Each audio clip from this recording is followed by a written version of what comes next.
All right. Welcome, everybody, to the next episode of the Outsider Podcast. Today, we have on a great guest, Matt Kenney, who's pushing a great initiative. And as always, my co-host, Smokin', Jay Cutler. All right, Matt, welcome. Thank you for coming on. Whoa, off to a great start. Ben? That one's on me, not properly supported. Well, I appreciate you coming on. Yeah, no problem. Thanks for having me on. Absolutely. So, where'd you grow up? Grew up in Tucson, Arizona. Third generation Arizonan, which there aren't a lot of. Most people in Arizona are not from there. And then went to college at ASU, which is also surprising because I grew up in Tucson, where University of Arizona is. So I continue to pay for that with my family. What town is ASU in? ASU's in Tempe. Okay. Sun Devils. The Sun Devils. Gotcha. Part of... Why'd you choose them over Arizona? Well, I grew up down in Tucson. Okay. It becomes a small community when you live your whole life there. Sure. I played sports too. A lot of my friends, even from other high schools, like we all kind of knew each other. We all had decided we wanted to get out of Tucson. Uh-huh. So we went up there. It was also, it was appealing because it was a fun school. They're both party schools, right? I mean, they are both party schools. But I think ASU has a dozen swimming pools around the campus. Like it's just a very different feel, right? Yeah. It's like there were times in class people just show up in swimsuits, right? Which I appreciated at the time, and I just love the school too. Mm-hmm. It was a big part of my military story was Arizona State. I did ROTC there. How many kids go to ASU? It is one of the largest schools in the country. Really? I think it's somewhere between 80 and 90,000. Are you now, serious? That includes, I think, some online. We have 3 campuses in Arizona now. One in the East Valley, one in Tempe, and one in downtown. So it's a town. Yeah. Oh, yeah. ASU, if you look at pictures of Tempe, even when I went there 10, 15 years ago, and then even 30 years ago, ASU developed that whole area. It is like you've probably seen it before now. It is its own little city. Mm-hmm. All new development, tons of bigger buildings. It really helped to develop Tempe a lot. But when I'd first gone there, I had watched 9/11 in a high school classroom. I'm sure like you guys did too, and it had a profound impact on me and my friends. 3 out of the 4 of us ended up serving. One enlisted immediately into the Marine Corps. He knew college wasn't for him. Mm-hmm. The other 2 of us, we both knew that we wanted to serve and serve somewhere on the front lines, being a combat arms unit. So he went and he commissioned out of the Army as an armor officer, and I commissioned as an infantry officer. What year was that? It was in 2007. Okay. And it was rapid. I mean, I think 18 months later, I was in Mosul, Iraq. So I did, commissioned into the Army. Were you in the ROTC program? I was in the ROTC program, okay. Yeah. What year did you get in? 04, 05? 04. I joined in 03, went to boot camp January 04. Yeah, so I went to a boot camp while I was in ROTC. They send you that. And then there was a course that they made us go to. It was like a pre-deployment course. It was after the Jessica Lynch incident, in which they decided that all Army officers need to be riflemen. You kind of heard that from the Marine Corps, since their founding. But so I did that. That was in Oklahoma. Then went to Fort Benning, where I did the rest. Right, did the infantry. And do you guys go through school? And I know the Marine Corps officers, they go through the basic school. Do you guys have something similar to that? We do, but they're more like AIT, or I'm not sure what the specialized training is. Yeah. So every branch has its own officer basic course. What's AIT stand for? What is it? Advanced individual training. So you have basic training on the enlisted side, and then AIT. For officers, they consider what you do either at West Point or ROTC, or obviously OCS guys have already been through basic training and go again sometimes. That's sort of the equivalent. It's a 17-week course. The last gig I had in the military was an instructor over at the infantry officer basic course. Okay. So you joined... you were in ROTC, went right to OCS, and then afterwards AIT, and right? You guys love your acronyms. No, here I'll put it in. I don't know. I don't know the officer path for the Army. Yeah, that's what I'm curious. So the officer path is they look at basic training, and it's a bigger part of your basic individual initial training, we'll call it, right? And it's either ROTC or West Point. OCS is its own, I think, separate pipeline, only because most of those, all of those guys are. That's not true. 90% of those guys are former enlisted, understand, the military already. For the officers, you'll go through, a multi-year program, an ROTC or West Point, and that usually has a basic training component built into it around your freshman or sophomore year. Some people just go directly to basic training, and they're cadets in basic training for that reason.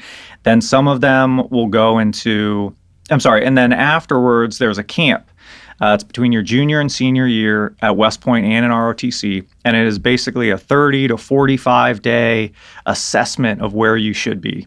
So your grades matter, your leadership when you're at school all matters, but the most important thing is really that school, and it's situational training exercises for that entire month. They put you in everybody does a dozen or so leadership positions, and you get rated on every one of them. And then afterwards, officers go into a draft. Basically, you put on a list of your top 5 branches that you want to go to.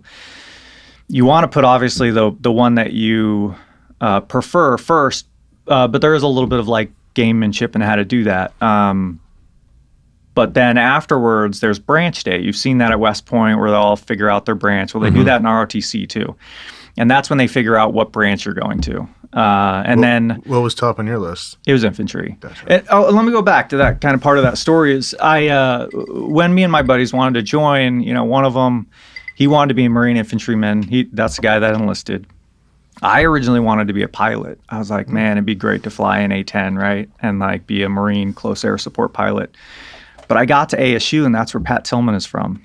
And so I got in there, and the more that I learned about Pat Tillman and the selflessness and the sacrifice of a guy who gives up $8 million to go and serve, and he didn't just serve. He was like, I'm going to go serve on the front lines. And for him, he took it to a next level and was like, I'm going to go into Ranger Battalion. Did his brother go with him? He did. His brother and his brother's wife are huge in the veteran advocate space in Arizona. They run an organization called 50 Strong, in which they try to partner veterans with companies too, just that workforce development pipeline project. They're a huge part of the veteran community in Arizona too, the Tillmans are. They're all pissed right now. Why? The ESPN thing. I have no clue. There's a Pat Tillman award, and they gave it, and they're giving it to Prince Harry, because of all the stuff he does. He's not even American, so I don't know. It's the most random thing ever. But people are kind of up in arms about it right now, because I guess he does a lot of work with British Army and stuff like that. I'm assuming, and he does a bunch of stuff. So the Pat Tillman award is not for football players?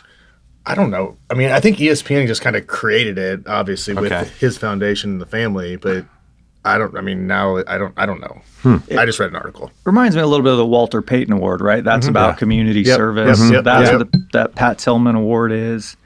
I see their frustration. I think their point was it's fine. He has a great cause. It's, like you said, not in America, right? But I think what they were frustrated with is there are lots of really great causes out there that have been around for a long time and making this giant impact. And I think that they often get frustrated when it seems like it's a PR stunt. Yeah. And they've been really sensitive about that, since Pat Tillman passed away. I played with Jake Plummer, who played with Pat. Yeah. And he was... It all kind of happened whenever I think it was there, but Jake was really involved with all the stuff that Pat was doing, the foundation and stuff. Yeah, I think he's still pretty involved. Yeah, I bet he is. Yeah. So anyway, then I was like, you know what, I want to be an infantryman, and I'm not anybody. If he's going to go serve on the front lines too, so can I. And so then that's when I pivoted, and I was like, no, and there were a lot of the officers that graduated from ASU and graduated from Ranger School and went to Ranger Battalion would always come back, and we do a 12-mile road march. We also participate in this ROTC thing called Ranger Challenge, and then there's the Baton Death March, which is an event. A lot of those guys would come back too, and it was very clear to me that, you know, in the Army, the infantry guys are the guys who are out there doing, you know, a lot of the missions. And how many guys and girls were in their ROTC class at ASU? Total around maybe 80-ish. Quite a few. Okay. And then there's probably 25 that commission. Okay.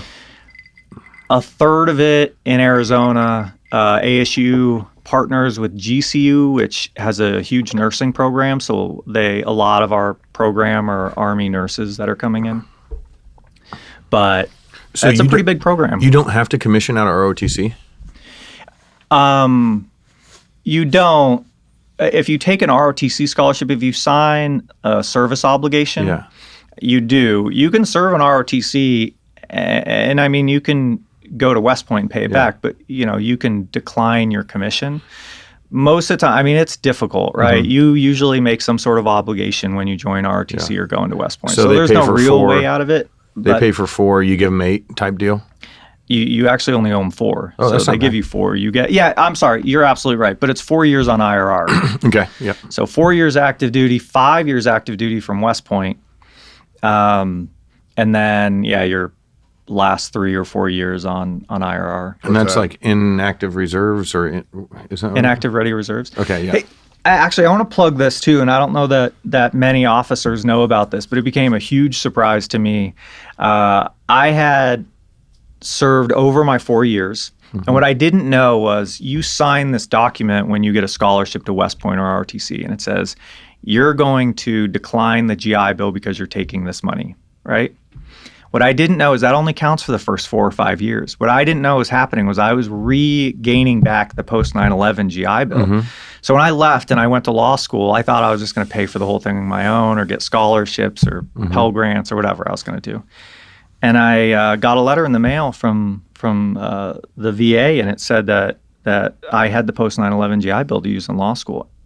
They paid for all of law school. They paid for BAH. It was this huge surprise. So my point is, like, you know, serve out that 8 years on active duty, and the benefits are huge for you. I just retired after 20 years this last February, and I'm still figuring out all the benefits. I got a mail, I'm serious. There's so much shit. It's unbelievable. I got a message from Keith Wallylander, one of my buddies who's in the SEAL teams also, yesterday. It's like, hey, fill this out. If you're 100% disabled veteran, you get free parking at B&A. Like, that's a good deal, bro. That's like $30 a day anyway you look at it. No, anybody they just reimburse you, or I know you like put in your license plate number, all this stuff, and then you just drive in and it's free. I haven't done it yet, but I'm going to tomorrow, I think. But what are you going to do with it? With what? No, I mean your benefits. Do you have any plans? GI Bill. Yeah, and all that. So GI Bill, I deferred to my kids. So perfect. How you have to do that? You have to leave. If, for example, you have 3 kids, you can give them each 1%, and that opens up the door to shift it around. But if they don't have any in their name, then they can never be shifted to them. So if 2 of my kids get scholarships and it's still there, then I can just use it all for the last one, or I can divvy it up as you see fit. That's what I'm doing with the GI Bill and Is it GI Bill? Is it just a standard amount, or is it by years? It's by semester, actually, and it's unlimited at a public institution, and it's capped at private schools. I can't remember what the tuition rate is there, but I couldn't tell you. But you get like housing allowance and everything like that. Yeah. When I was in, I used tuition assistance, so and that's per semester also, and that was enough to where I got my bachelor's and rolled right into my master's, and then it dried up. I forget why, but I think for my bachelor's and my master's degree, I only paid about $10,000 for that last semester, something like that. So there's a lot of good deals out there. Yeah. Well, the way it worked out for me, all of my school was paid for. Mm-hmm. Undergrad, where'd you go to law school? Scholarship at ASU too, as well.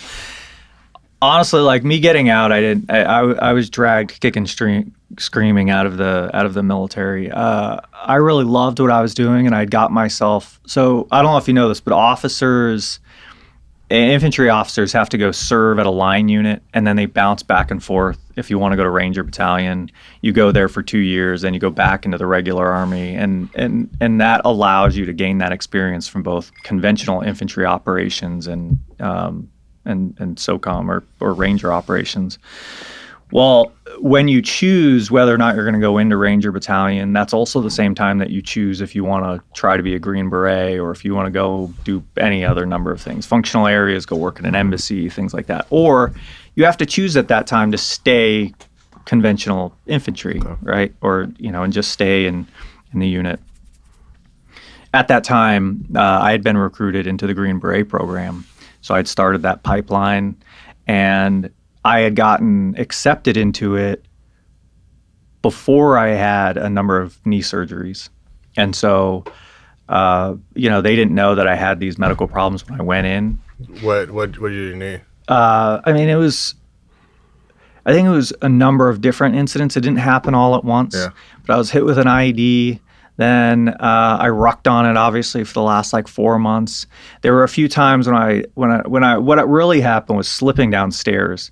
The weight of the body armor and just patrolling through the areas we were in Missoula, lots of slippery steps, and every time I do it slipped past, and I was ripping all of the ligaments in there. So did they ACL? Yeah. So actually, it was they replaced the ACL, but I didn't. When they opened it up, they said it was in 1,000 pieces. Yeah. Because I just shredded the meniscus over and over and over again, and I was like, I'm not leaving, right? I'm a platoon leader in combat, and I know guys have been shot, and they're like, send me back, right? I'm not gonna, allow some torn ligaments. But I think that you've probably met a lot of guys who feel similar to the way that I did when I got out. Is I was like, man, it was like I played my first year in the pros, right? And then I'm like, after my first deployment, I'm non-deployable. What year were you in Mosul? 2009. Okay.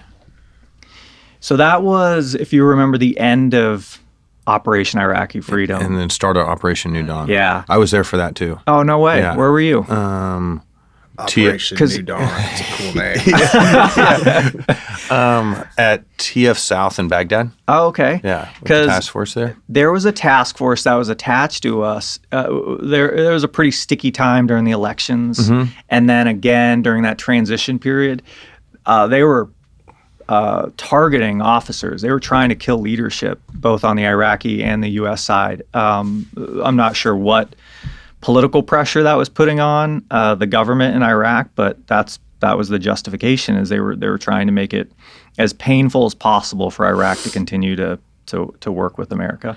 I remember when that switched over from Operation Iraqi Freedom to New Dawn. Yeah. We're sitting there like, well, and didn't Obama did it in the State of the Union, right? Was that it? Yeah. And combat operations come to a cease. And we're over there, I think we're 3 months into deployment. So what are we going to just sit on our ass for the next 3 months? So we start playing ping pong, ignoring everything, not doing shit, just working out. And then our pagers go off, and we're like, well, I thought all combat operations came to a cease, and we go down to Operation New Dawn. Yeah, it was Operation New Dawn. You'll appreciate this. And we went out and banged a target, I think, in Fallujah that night, and it was a very interesting night, and big gunfight and what have you, and end up getting rid of a handful of bad guys, and but then we come back, we're like, so is this a thing now? Are we back, or just a little oops, or well, so ours was a very similar experience, but funny in a different way. Is right. We're a combined arms battalion, and I am part of the infantry company, and then we have an armor company, and it's 2 infantry companies and 2 armor companies. But we're out there doing combat operations, right? We were living out of these combat outposts throughout Iraq. And then it was the next day, they're like, hey, nice to meet you guys. You're the Army's very first advise and assist battalion. Congratulations. And we're like, oh, okay. So what kind of other missions are you going to be doing? They're like, same stuff. You got to bring some Iraqis with you this time. I'm like, oh, okay. That's when unilateral ops ended. Yeah. So unilateral ops ended. You can just go out by yourself. Yes. Okay. And then it turned into hey, you can go out, but you have to bring, if there's 5 of you, you have to bring 10 Iraqi special forces or whoever with you. So what would you guys do? Just bring them and be like, just stay back here, don't mess us up? So that's what you're supposed to, or no, you're supposed to let them be the face of the operation and like, hey, you can't go in the house, you can't do, like this is your threshold, and you have to just help them out, right? And or you're back even further and you're talking to, we're using all our assets and you're talking to them and trying to lead them through it, right? And I remember the first time we did it, we drove past, like this is what we'll do, we'll drive past the house and we'll just throw a bundle of chem lights at the front door. Like, you guys cannot miss this bundle of chem lights. Like, I'm talking like 50 of them, right? And threw it at the front door, and they walked right past it and went in a different door. Like, all right, if we're going to get anything done, we're going to have to do it our own way. And then it turned into they did it theme. Yeah. It was a little bit dangerous. I remember, and you remember this too, is they're not, the Iraqi army weren't disciplined soldiers outside of maybe your special operations unit, right? And so, like, you know, we would go out on these missions, and one in particular, we were at, and you know, we knew that we were gonna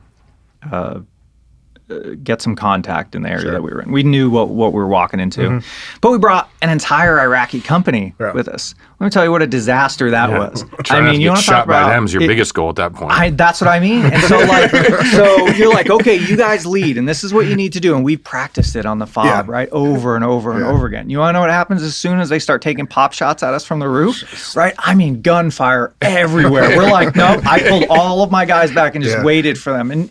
And when you look at those countries, and I'm always like, man, that's so wild that they have bullet holes in every building. I'm like, that's exactly why, right? You're watching these guys just spray everywhere. They're not aiming at anywhere. They're firing from the hip. So it's something to see.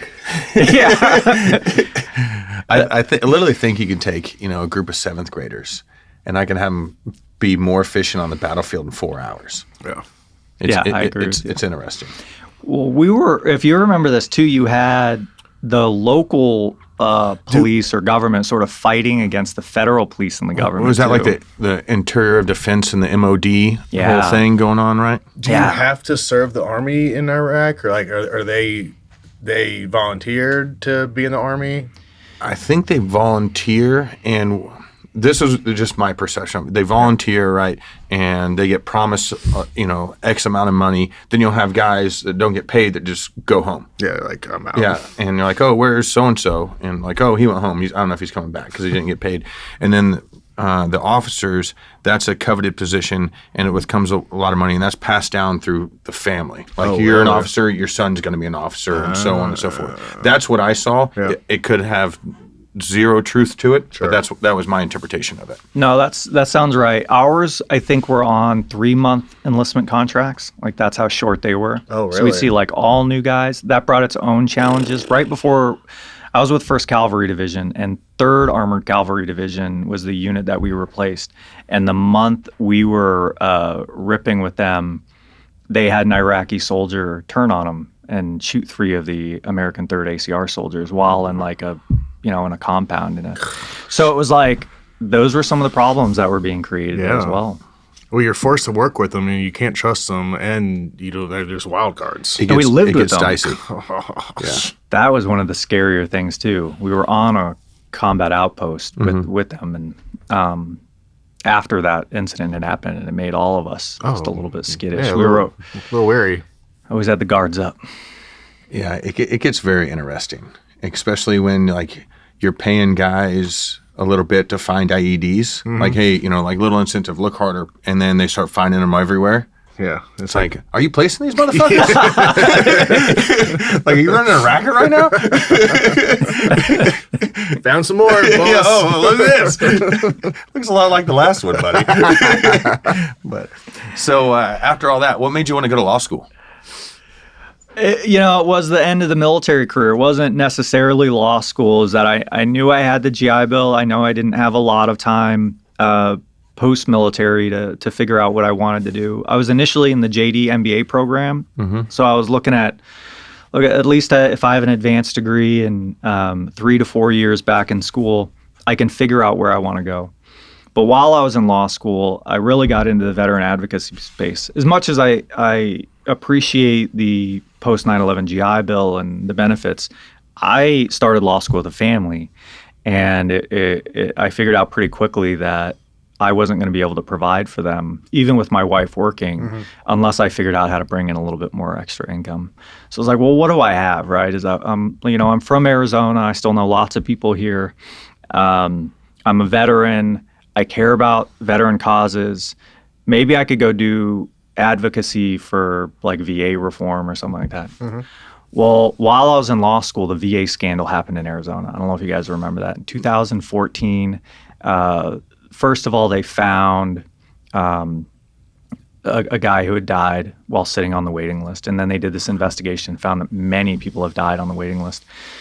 Then they do deeper dive into the investigation, and they find out that everybody's known that these veterans are, that they're lying about their wait times. And then on top of that, they're doing these other sort of things to hide the fact that veterans have these incredibly long wait times. Was this the suicide in the parking lot era? Yeah, so the suicide in the parking lot happened shortly after that. So Arizona became the epicenter, as now that I think back, it often does in the political like arena these days. And so,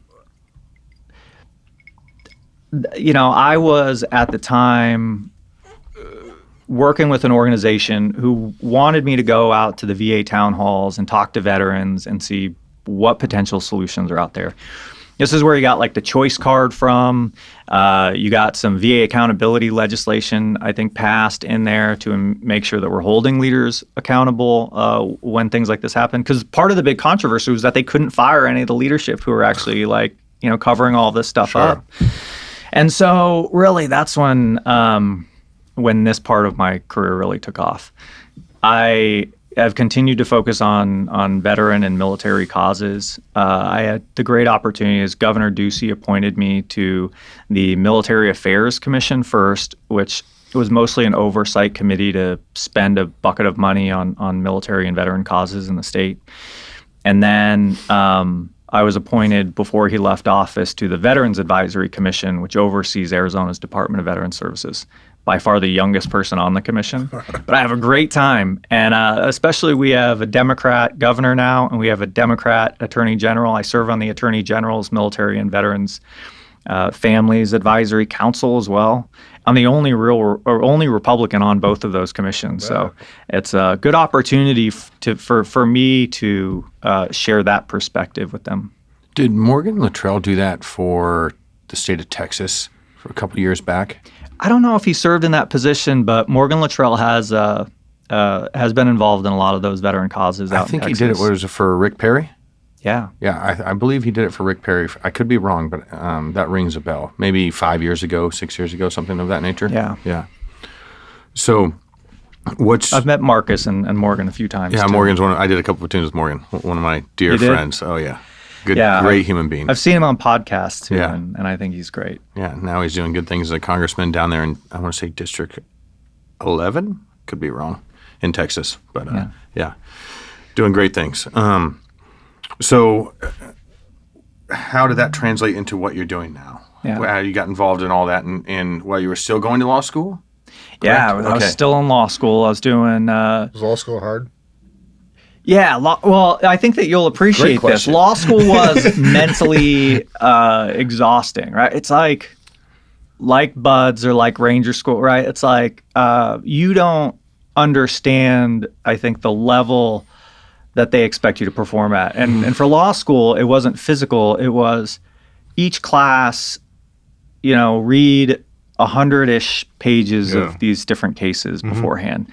And then the military helped me out a lot because I was already really disciplined about time management and scheduling. And so I figured out a way to be able to work and go to law school and do all the reading and pull it off. But I also had this huge perspective advantage over all the other students who were complaining about the reading that they were doing, right?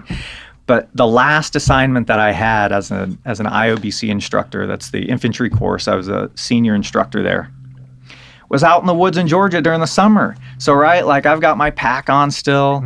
I'm out there with the guys doing all their missions, and I did 3 straight rotations. those are, like I said, they're 17 weeks, but they're 20 weeks for us, right? There's kind of stuff to do before and stuff to do after. And so when I got to law school, and they're like, especially before I started working, it was, a little bit easier. But you get there and they're like, hey, we need you to sit in the library and read, and it's air conditioned.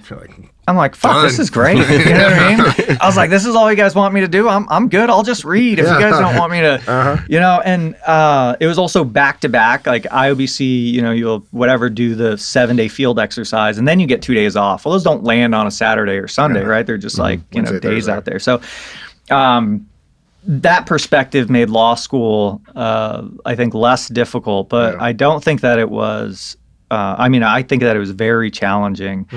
The most challenging part is in law school, usually 95 to 98% of your grade is based on a written final exam in every class. Really? So, you go all semester and you learn, and you don't know what questions they're going to ask you beforehand. It's not like undergrad where the teacher's like stomping their foot and being like, these are the things to learn. It's like, hey, learn it all, and we're going to come up with new questions for you.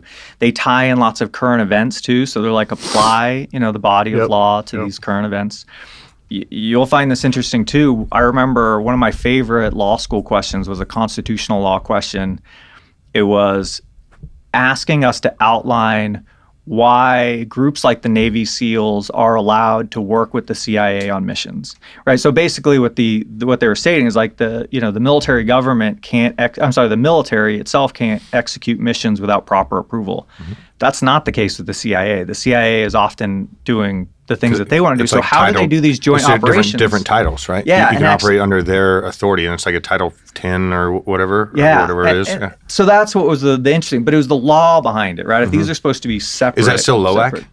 I'm not sure. What was like that the laws of armed conflict? Laws of armed conflict, right? Yeah.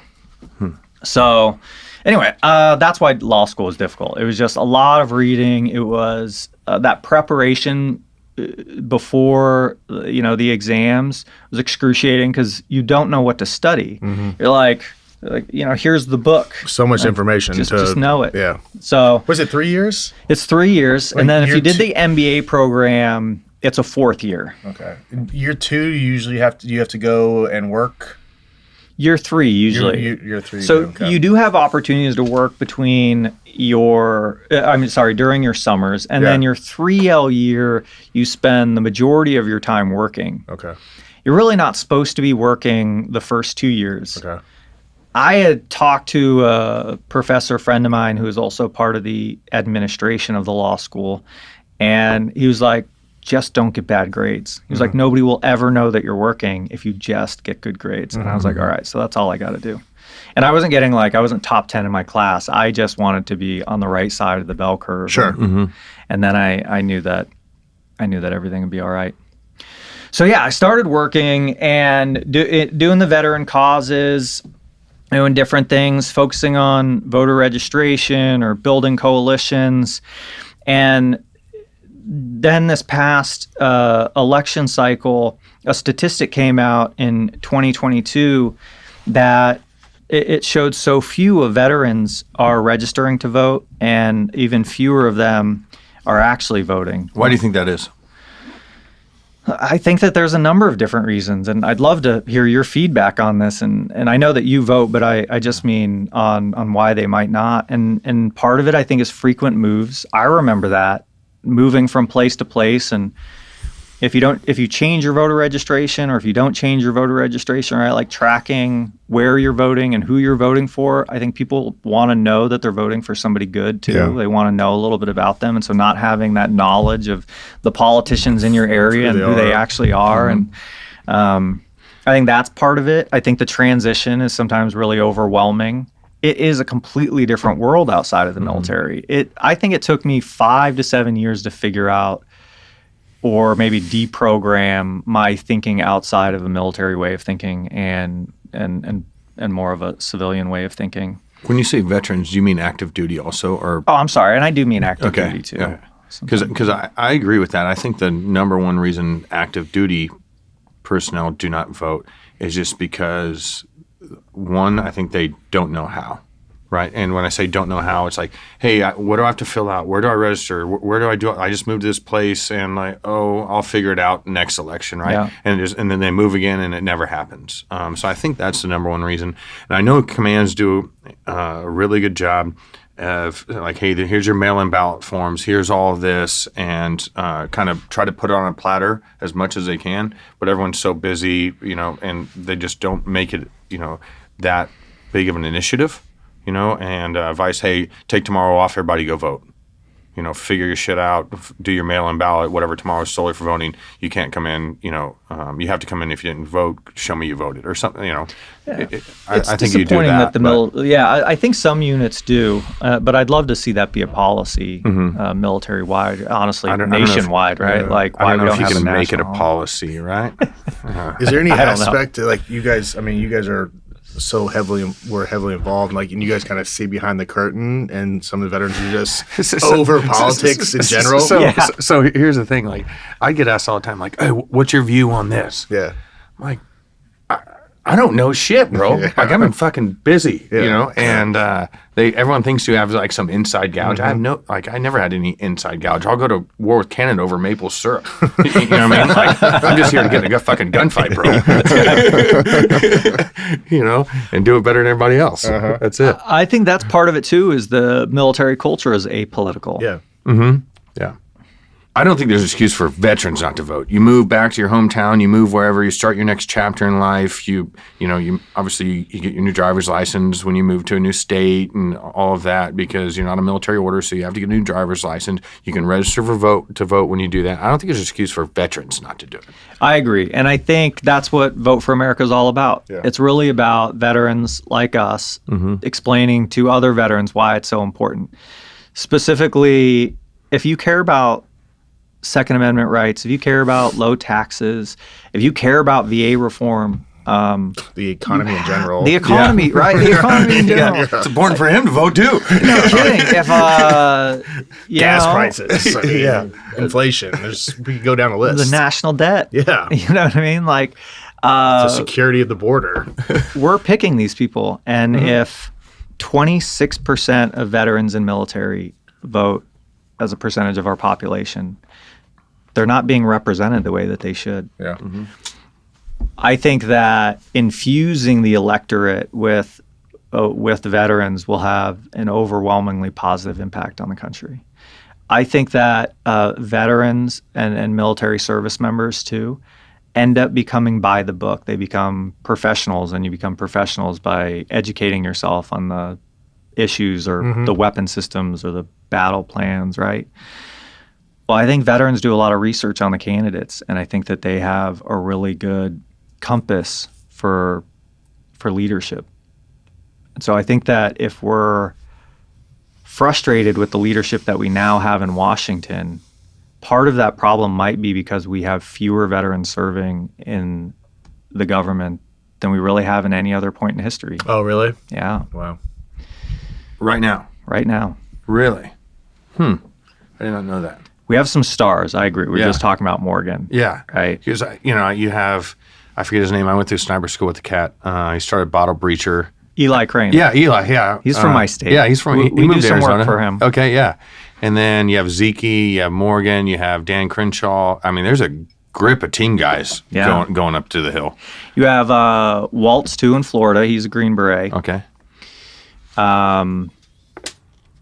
But yeah, you have a lot. I mean, I don't know what the Navy is doing or the Navy SEAL community is doing. We're taking this shit over. Y'all you're doing a great job of getting your veterans to serve. I appreciate that. I think it's just the individual. Like, there's no talk of it like, oh, I'm going to get out and I'm going to run for Congress. I'm going to do. I think it just the progression in life and the selflessness and the service. People just need that forever.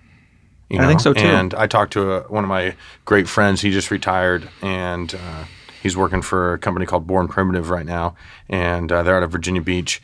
And he's like, "Yeah, I like it a lot, but I miss the service part. So I want to get involved in like a nonprofit or something like that." And he's been doing this 6 months, and he already is getting, his being is telling him to go elsewhere and go serve and continue to. Yeah, that's the way that I felt too. immediately afterwards, it's almost like you have this void. And finding that greater purpose all over again, I think, is important. And I think a lot of veterans could find it in public service. For sure. And not just in elected public service, but serving on commissions and committees. And I serve on a Phoenix village, Phoenix is broken down into different villages which handle their zoning stuff. And it's wild to me how much power we have on this village and how much power the planning committee has over the character of your neighborhood and your city too. So if you care about those types of things, there's a lot of different ways that you can serve in your community and be hugely impactful. A lot of different levels. Yeah. What else are you working on right now? Yeah. One of the things that I'm really passionate about is helping my military and veteran friends live maybe healthier lifestyles.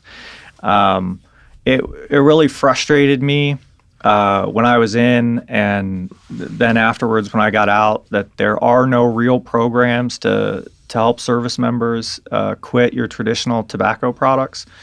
I dipped a lot. I don't know if you had this experience too, but I did. It was to stay awake. I'm gonna be honest with you. Sometimes it was out of boredom. What was your choice? Copenhagen long cut. Copenhagen. My dad did Skull long cut straight for like my entire childhood. And we should have brought the spittoon out here. and he would, there'd be like just bottles. Did you ever drink one? Oh my God. So many times. Dude, so many times. I dipped Copenhagen for about 18 years. I started with, I think, Skull, then moved into Kodiak Wintergreen, only bear you can pinch, and then went to Copenhagen Wintergreen. Then I bounced back and forth. There was always a rumor that they put like fiberglass or something in Copenhagen so that it would like cut your lips and like get in there that more. Rumor, then overseas it's in plastic cans instead of the cardboard ones, so they called it formaldehyde. And like, there's formaldehyde in this. I'm like, yeah, I don't give a shit if there's bleach in it. I'm putting this motherfucker in my lip right now. Right? And I dipped for Copenhagen for 18 years, and then. But drinking spitters, we're at me and my wife Katie. I can still taste it. We're at this bar in Williamsburg, and it's a super cool bar. I think it was Williamsburg, Fredericksburg maybe, and it had an ice rail around in front of you around the whole bar, so you set your beer on it, and it keeps your beer cold. Oh, nice. And I was spitting in this one and Where drinking. Where was this at? I think in Fredericksburg, Virginia. It's genius. It's the bar's awesome, right? And it's the rail ice is only 4-6 inches wide. You set your beer there. Yeah. So I had drinking out of this one and spitting in this one, and I don't know if I moved him or what. And Katie grabs it and takes a sip and right back into the bottle. And she looks at me. Like she's gonna fucking stab me. Right My dad was Indiana State Police for 25 years, and he took me to all my practices everywhere. And finally got to a point where, like, me, two younger sisters would be like, all right, we got to get rid of these bottles and these cans. So, like, he would be driving and just holding it. And then, we'd go in 60 miles an hour down the highway. You just open his door, spit, keep on rolling. There was a time I had a Ford Ranger, and the guy before me, about it used, had ripped out all the upholstery and sprayed it with rhino liner. Oh, wow. There was one time I was driving across country and whatever, I'd cleaned out my truck, like at a gas stop, and thrown away my spitter. So I was just like, fuck it. Started spitting it away. That's what it's made for. Yeah, I know. I was like, well, I'll just spray it out. Yeah. You know what I mean? My worst experience ever is we were in Pacific Beach, and my friend DJ Amundsen, who owns a roofing company up in Minnesota. If you're getting your roof done somewhere in Minnesota, find DJ Amundsen. He's the fucking best. Besides this story. And we go out partying, and I'm super hungover, and I go get my car the next day, and I see a Coke bottle on the floor in the passenger seat. I'm like, I just need something to drink. And I'm hurting. And I grab that Coke bottle, and I take a big old swig, and I just take Coca-Cola and Copenhagen, and it was horrible. And I opened up my door and just puked all over the place. I couldn't. Because I drank spit so many times as a child. Like I could never dip. And so I was playing Legion baseball when I was young, like freshman or sophomore, and we were playing in Illinois or something, some small town. And the way home, everyone's throwing in dip. It was like Red Man or Levi Garrett or something. Everyone's throwing one in. And like, you got to do it. You got to do it. You got to do it. And we had just stopped and got like fast food somewhere. And I'm like, whatever. I was like, my dad, we can't be that bad, you know? Throw it in. And I mean, it was. You throw a piece of spearmint gum in there with it? Oh, yeah. Wrapped it around. Yeah. And I mean, it was less than 3 minutes. Yakking. Spinning. And I mean, you know, those minivans, they had the door and there's that little trough there? Yeah. I mean, just filled it up. I haven't dipped really since then. Honestly. I started getting real bad heartburn, and then my last deployment, I'm like, all right, I'm done. And I think I had 2 kids, maybe one, and another one on the way. I can't remember. And we went down to South America. I'd never been to South America before. It was my first time down there. I knew that I not sell dip down there, and I went on deployment with 0 dip. And my last one, I think, on the plane ride over there, and I just paid the man. I'd have a couple beers and, you know, smoke some heaters, you know, to curve my appetite there. But then I got home and everyone's, you know, dipping these Zins or, you know, all the pouches, whatever pouches, you know. And I'm like, man, I'm going to give that a try. And I gave it a try. It was enough to curve my appetite. Yeah. And then maybe like 3 months later, I threw a dip of Copenhagen in, and I didn't like spitting, and I didn't like the smell that much. I'm like, I'm past it. That's what happened to me too. Mine went into a dentist, and he's like, you need to quit now. Enough's enough. Did you have like guttering, or I think they call it guttering? Or yeah, and I had receding gum lines on one side, and he's like, look, man, you have one chance to fix this. Stop now, and it'll go back to normal. Oh, really? You keep doing it, and you're going to be in trouble. Yeah. So for me, and maybe this is what I don't know what people just say, but I never really wanted to quit. Like, it was something that helped me when I was really stressed out. I appreciated sitting around with my buddies and throwing a dip in and telling stories or just catching up. So I didn't really think about quitting cold turkey, but I knew that I needed to make a change. And so that's what I tried, and pouches really worked for me. I did the same thing, and exactly the same. It was a couple months, and actually I did it recently too. It was like a year ago. A buddy of mine was dipping, and I threw one in, and I was like, I prefer the pouches now. Spitting's a pain in the ass. Spitting is a pain in the ass. It's messy. Right, I have not heard a complaint from my wife on the pouches at all. That's the biggest reason to switch over right there. No, you don't have to worry about spilling them or like cleaning them up, looking like a bum. How much are these things? Oh, they like $5 a pack. I don't know. I walk in the store, and if there's Zen 6 wintergreens, I buy them all because they're hard to find. I remember my dad. He'd go to a gas station and he'd buy a whole roll. Oh yeah. I buy them all. Oh yeah. How much are they? How much is a pack? How much is this? $4 or $5. Yeah, $4 or $5. That's not bad. Yeah. Because tobacco went through the roof, right? Cigarettes are super expensive 200 to 1,000% taxes on those cigarette products too. But I think what one of the most important things too is that doctors and scientists have looked at these things and they're like, hey, here's your spectrum of harm, right? And here's smoking, and here's like snus and traditional dip. Your pouches and your vapes are on the opposite ends of that spectrum. And so why we're not promoting these more during the active duty military to help you transition, like the policies that they're currently promoting are just quit cold turkey or nothing else. And I think that's so silly. Or get the patch. Or get, I'm sorry, you're right, get the patch too. Yeah. That's an option. Yeah. I think about it, the patch doesn't fulfill that oral sensation. Yeah. You said it. They're essentially the same product. I was waiting for a fucking comment. Stop it, that distracts.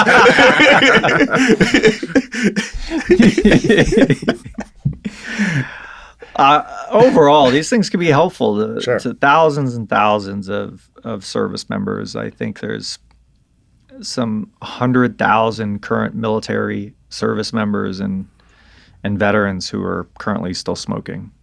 Cigarettes. And you see cigarettes, and you see in places like the UK or in Sweden who promote these policies that embrace these pouches and vapes.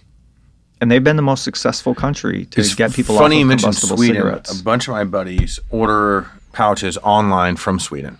I got to give those a try. Yeah. They're like the Cubans of pouches. Yeah, I want to look this up right now. You could get 15 milligram pouches. That's wild. Yeah, don't take them in a deer stand. You're going to have to leave and shit right away. But, so yeah, that's Smokeless Vets. There's a few Smokeless of us. Vets, Smokeless it's called. Vets. Okay. This is more, it is also, I think the most important thing here is if you care about these policies too, right? You care about these things, you guys need to get out and become more active.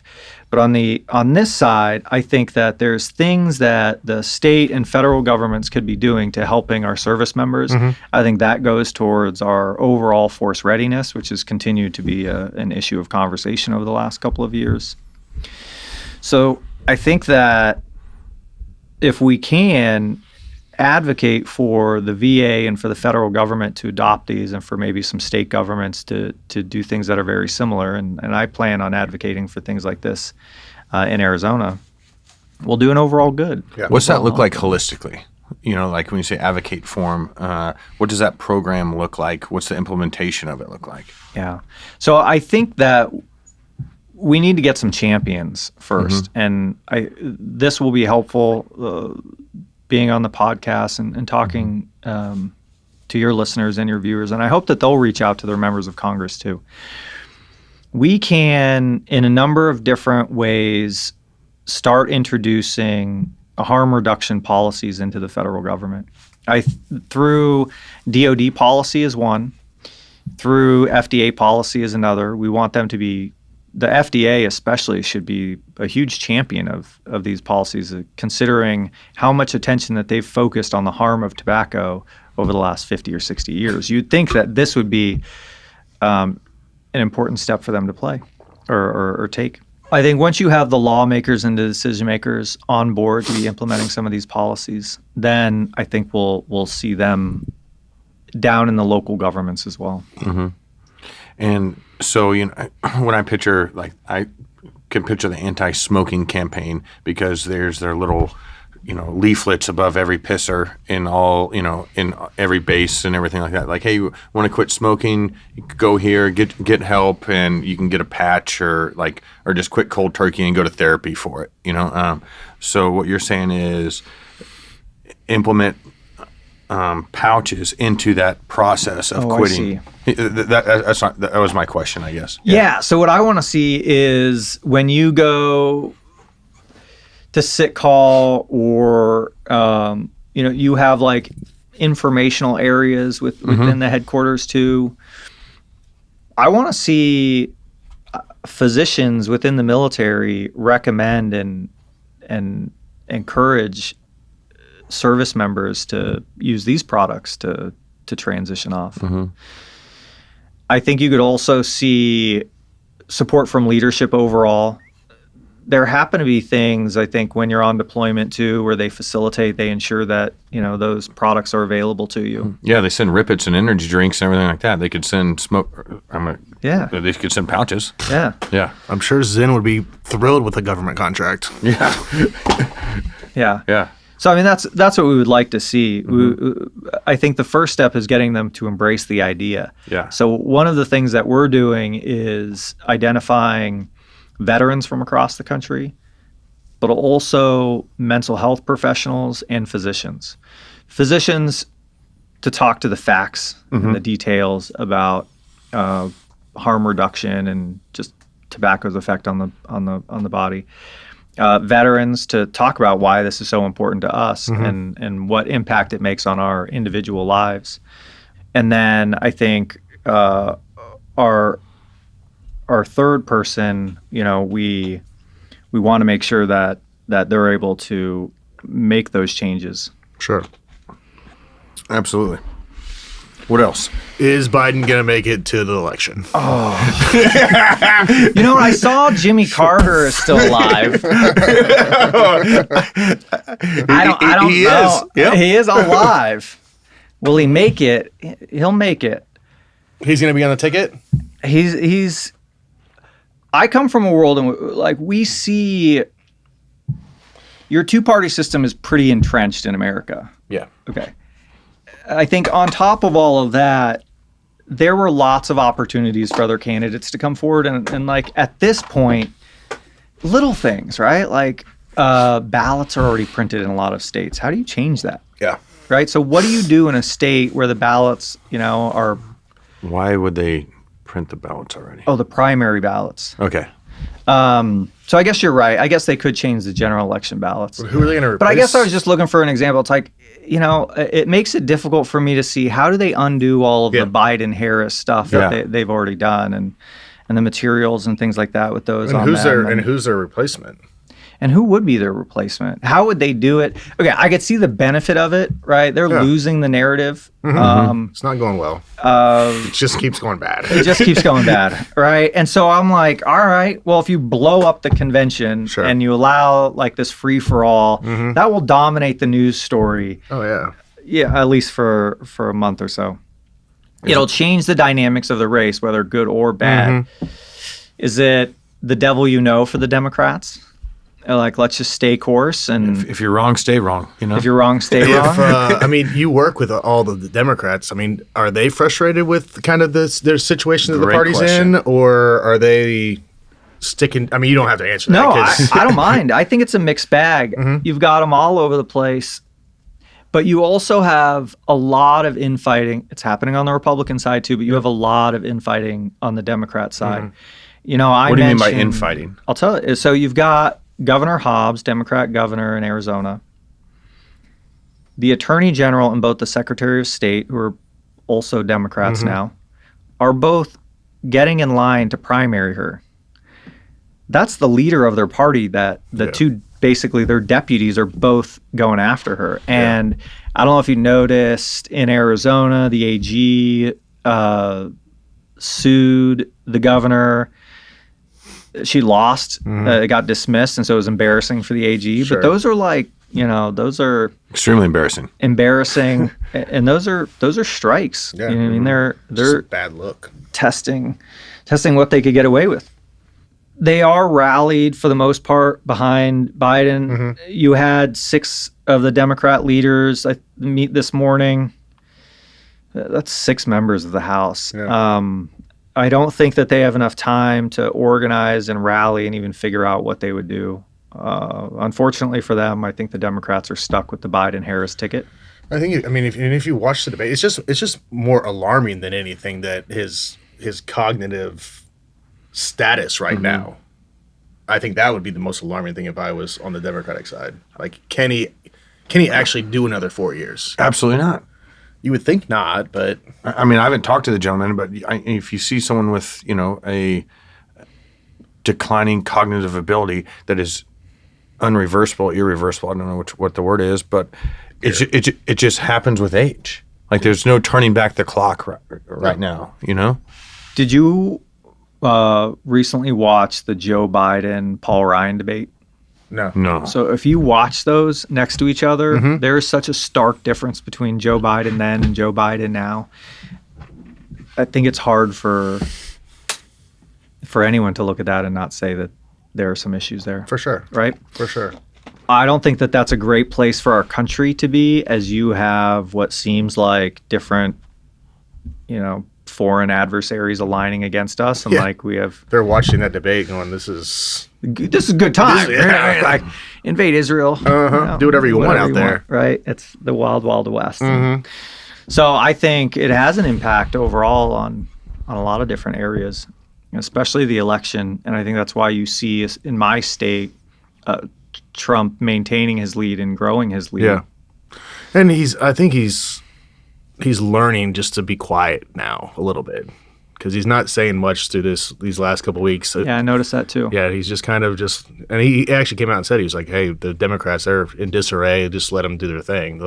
It's not my problem to say anything else about it. And I thought he did a good job at the debate. Of a couple of times he went off the rails, but he kind of just let Joe bury himself. Yeah. We'll see. Not hard to do. No. But. Well, I think we'll find out in the second debate. If there is some huge change, which I don't expect in Joe Biden's performance, you could see some momentum shifting his way. But it seems like the Democrats have played a lot of their cards. Mm-hmm. I think the fall we're going to see attacks on Trump and Republicans. Oh, and that always happens. Sure. There'll be some surprises in there. Mm-hmm. But what don't we know about Donald Trump that we haven't found out already? I mean, if there's any more secrets, then... Like, at this point, you know everything about me. Yeah, it is what it is. So I just want to bring it back to the pouches real quick. You know, I think this is a great endeavor, and for this reason. I noticed when I was on my way out of the military, it was already happening a little bit because everyone dipped in the SEAL teams. Like, I'm not going to say everyone, but I would say a solid 85% of guys dipped, right? And then I remember getting home from my last deployment, and I started seeing pouches around, right? So guys do want access to a healthy alternative, and I think the education of and the access to could help the military a shit ton. I mean, because just like you said, I dipped. I'd go out on, whether it be, a 2-hour op or a 2-day op, and the only thing I would bring was Copenhagen water and a can of Vienna sausages. I didn't care. Like, as long as I had Copenhagen to keep me awake, to, keep my mind occupied, something to do, to sit there and spit and stay awake, while you're behind the gun, I was all about it. And I think, these pouches would do the same thing, and they're so much healthier. I don't know how much healthier because I'm not a doctor. I haven't dug into it, but I've talked to people who have talked to their physicians, and they recommended pouches, 100-fold over Copenhagen or any, chewing tobacco. Well, it's a good off-ramp onto your combustibles and your traditional dip. It allows you, if you want to completely quit, to do that. Mm-hmm. But if you want to continue to do it, you could do it in a healthier way. I'm in the phase where I started with like 6s, talking myself in. I'll go down to 3s and then wean myself off, but I'm not ready to go down to 3s yet. Yeah, is 6 the top Unless dog? You go to Sweden, my friend, you get them online. Swedes are selling that hot shit, that high T stuff, not this low T3 bullshit. I've noticed I've started to do them less during the day and more at night when I get home and I relax and I'll throw one in. And so I've seen them be effective at decreasing the number of pouches that I use. Yep. Mm-hmm. How long will that can last you? I don't know. I don't time myself. Like, will it last you 2 days? A day. Oh, you do all 15 in a day. If you're busy? Yeah. It all depends. It all depends on the day. Yeah. If I'm busy doing stuff, working, I just reload them. Yeah. Coffee, reload, and how long does it last? How long will it last? I'd say an hour, 2. Enjoy it, depending on. Oh, they recommend placing it in your upper lip. So I noticed that too. It's funny you mention that, because when you said you had your, like on the borderline of getting a gum graft or skin graft, I always moved around. I would go 3 spots down below and 2 spots up top. Every once in a while, if no one's around, I'd throw it in the middle up top. And but that was recommended by my dentist. Really? He's like, oh yeah, you look all right. Just keep moving it around. Yeah. And but not many people like dipping up top. Yeah. And but I have noticed that, and I'll throw an upper decker in every now and then. I throw it up there just to bring it back, Get that burn feeling again. Virgin gums up top need a little love. Here you go, boys. Enjoy. But all right, what else you got? Nothing. I would really love if you have veteran listeners too to come check us out. Where can we find you at? Yeah, you can find us on smokelessvets.org. Also, Vote for America with the number 4. smokelessvets.org as well, and those are those two organizations. Love to get you involved and share some more about that. On the smokeless side, the implementation and the education of some of these policies is just good for business, right? Good for force readiness, good for their health. I think good for your home life too. And so, I'd love for some of your listeners to maybe get engaged and reach out to their member of Congress or state legislatures and say we want to see this. I'm going to do it in Arizona, and let's see what we could get done. Excellent. Yeah. Cool. Appreciate you coming on. You heard him. Check him out at one more time. Smokelessvets.org and vote for America. Number 4? Yep. Number 4. Vote for America. Yeah. I can get behind both of those wholeheartedly. Thank you. Because I'm living it. And I love what you're doing, and I appreciate you coming on, Mr. Kenney. Thank you, gentlemen. Yes, sir. It's a pleasure. Smoking Jay, you got anything? That thing just burning a hole in your hand. About to light this thing up. Let's do it. All right. Appreciate you, bud. Thank you. Yes, sir.